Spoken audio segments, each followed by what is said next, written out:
বাবা কি তেজ! হ্যাঁ টিটো, আরে কোত্থেকে শিখলো এই তেজ? কোত্থেকে শিখলো? এই বাড়িতেই তো শিখেছে। কি আমি শিখিয়েছি?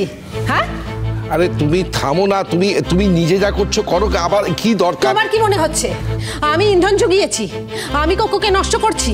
হ্যাঁ তোমারও এইসব কথা মনে হচ্ছে? এই কথা যদি বলো তাহলে কাল থেকে আমি কোকোর সঙ্গে কথা বলেই বন্ধ করে দেবো, সবকিছু মিটে যাবে তো? তার মানে বাহ, খুব ভালো মা। আমার সংসারটাকে ধ্বংস করে এখন তুমি এই ডিসিশন নিচ্ছ? তোর সংসার তুই ধ্বংস করেছিস, সংসার করার অযোগ্য তুই। সংসার, তোর যদি যোগ্যতা থাকতো না সংসার করার, তাহলে বাইরে থেকে কেউ তোর সংসার ধ্বংস করতে পারতো না, বুঝতে পেরেছিস? তোর কোনো যোগ্যতা নেই। কোকোর মতো মেয়েকে তুই চিনতেই পারিসনি, তার সঙ্গে কিরকম ব্যবহার করতে হয়, তাকে কিভাবে রাখতে হয়, সেই যোগ্যতা তোর নেই। একটা জিনিস জেনে রাখবি টিটো, মাকে টেকেন ফর গ্রান্টেড করা যায়, বউকে করা যায় না। বউয়ের সঙ্গে যা খুশি তাই করা যায় না, বউকে সম্মান করতে হয়। জ্ঞান দিও না তো মা, বেশি জ্ঞান দিতে শোনামায়।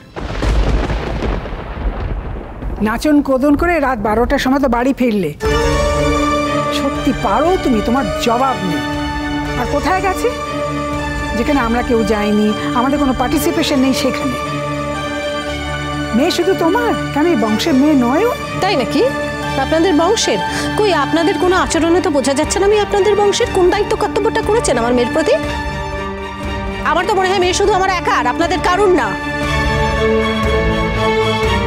তুমি কিন্তু আমাকে অপমান করছো কোজাগরি, প্রত্যেকটা ক্ষেত্রে অপমান করছো। আমি জানি না কতদিন মেনে নিতে পারবো। কি অপমান করেছি বুঝিয়ে বলো আমাকে, কি কি কি অপমান করেছি তোমাকে? আমি যতদিন পারবো সহ্য করব, যখন সহ্যের সীমা শেষ হয়ে যাবে, বাঁধ ভেঙে যাবে, তখন আমাকে নিজেকে অব্যাহতি পেতে হবে। তো তোমাকে অব্যাহতি পেতে হবে, তোমার ছেলেদের অব্যাহতি পেতে হবে, তোমার বাড়িঘরকে অব্যাহতি পেতে হবে, তোমার মাকে অব্যাহতি পেতে হবে, সবাইকে অব্যাহতি দিতে হবে। তো আমাকে সেটা পরিষ্কার করে বলো যে তুমি আমাদের সঙ্গে থেকো না, তাহলে আমি থাকবো না। এটা পরিষ্কার করে বলার দরকার আছে। এখনো আমরা যে থাকাটা থাকি সেটাকে থাকা বলে না, যেটা একসঙ্গে আমরা থাকছি সেটাকে কোনো থাকা বলে না। ওরে বাবা রে বাবা, মাথা নোয়াবে না, এতটুকু মাথা নোয়াতে চায় না মেয়েটা।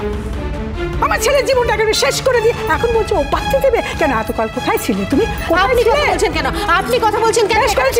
কথা হচ্ছে, আপনি কথা বলতে পারেন না। এটা একান্তভাবে আমাদের নিজস্ব কথা, আপনি কেন এর মধ্যে ইন্টারফেয়ার করছেন?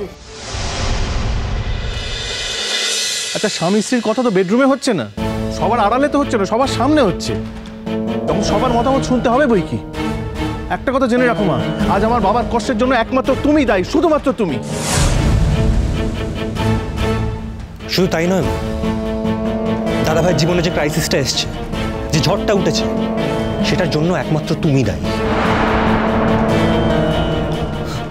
আমি তো ভয় পাই মা, আমি যদি কোনো কারণে এ বাড়িতে থাকি তাহলে আমার সম্পর্কটাও হয়তো তোমার দাক্ষিণেই ভেঙে যাবে। তোমাকে আমরা কেউ ট্রাস্ট করি না আর কেউ বিশ্বাস করি না।